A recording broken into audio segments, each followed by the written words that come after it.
Today we'll be previewing the Oakland Athletics. As you know, this team here always builds through the minor league system, develops them, brings them up to the Major League Baseball, and they end up becoming very good players, some of them superstars.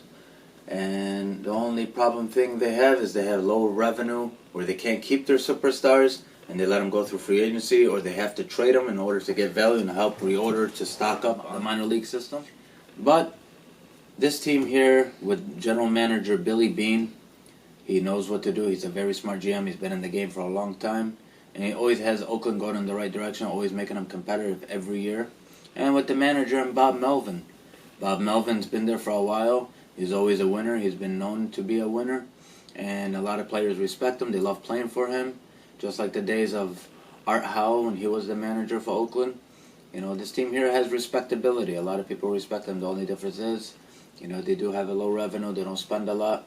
If they do, you know, they take a chance on a one-year player, reestablish him, you know, bring up his value, and then try to trade him and bring prospects back. As you know, this team here, their strengths are their lineup. They got a very young pitching staff.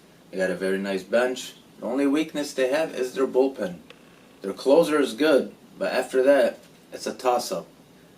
So, let's start off with their starting rotation. Their number one starter, Mike Fiers, which he's been proven to be a proven veteran. He's done very well since he's been there. I know a lot of people, they call him a snitch and all that for what happened with the Houston Astros. But, you know, that should be in the past. You know, he did right by talking about it. And he did well for the game. And people found out the truth about them. Their number two starter is Sean Manaea, which I really like. They acquired from the Kansas City Royals back in 2015 when they traded Ben Zobrist to the Royals, and they got Sean Manaea. Sean Manaea is going to be a future ace and a future Cy Young Award winner. Their number three starter is Frankie Montas. He was suspended last year, and now he's ready for a full go season. In a short season, hopefully he can make some noise and help, you know, gain back his reputation after him being suspended last year for PEDs. And you got the youngster, the number four starter, Jesus Luzardo. He's a very good pitcher, a young up-and-coming player in the Major League Baseball. He has some very good stuff, electric stuff, and I really like what they have in him. And the number five starter is AJ Puk, that they acquired from the Cleveland Indians, which I really like to be their number five starter. You know, the rotation of Mike Fiers is the veteran. The rest is all a bunch of young guys coming up, which they should make an impact. In the bullpen, you got their closer, Lim Hendricks. He's a very good closer. He's done very well. I really like his stuff. And then this is where the tricky part comes in. Who's their setup man in the eighth? Who's going to be their middle relief? Who's going to be their setup man in the seventh? Well, as of now, their setup man in the eighth is Chris Bassett. You know, he's a starting pitcher, but now they're gonna move him to the bullpen to go along with J.B. Wendelken, T.J. McFarland, and Brock Smith. I mean, these are the guys in the bullpen. It's not telling me much, but it's a toss-up. Hopefully, they can bridge the gap to the ninth and get it to Hendricks, and hopefully he can close out the games. On their bench, their backup catcher is Austin Allen.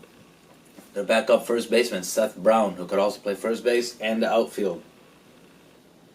Their backup infielders are Tony Kemp, Chad Pinder, and Robbie Grossman as their backup outfielder. Now let's go to their lineup. Starting first baseman is Matt Olson, who I really like. He has power. He's good with the glove. He's always consistent. I know he kind of missed the first 2-3 months last year, but now he's healthy and hopefully ready to go. The starting shortstop, their superstar, Marcus Semien, had a breakout year last year, and hopefully he can repeat.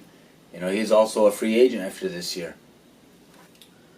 Their starting catcher, their top prospect, is Sean Murphy, who I really like, and now he's going to be behind the plate.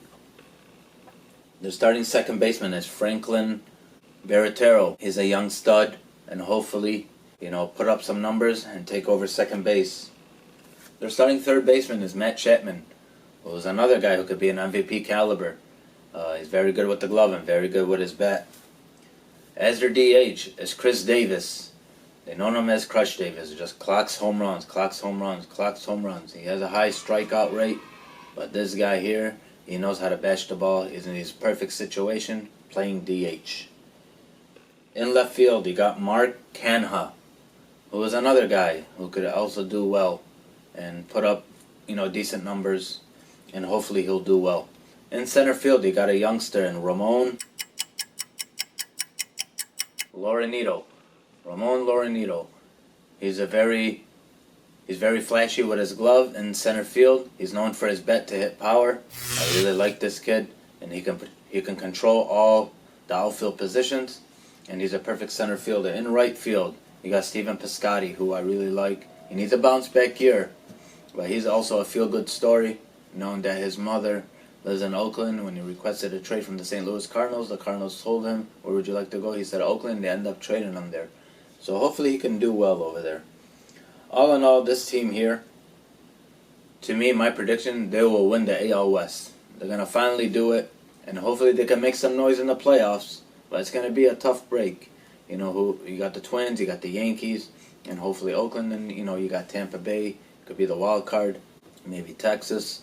So, it's going to be a uphill battle, but I really like them to win the AL West, and hopefully they can make some noise, and hopefully keep their superstar in Marcus Semien after this year, and hopefully Billy Beane could do the right move and keep on moving this team in the right direction to where everybody can stay and have a nice young nucleus.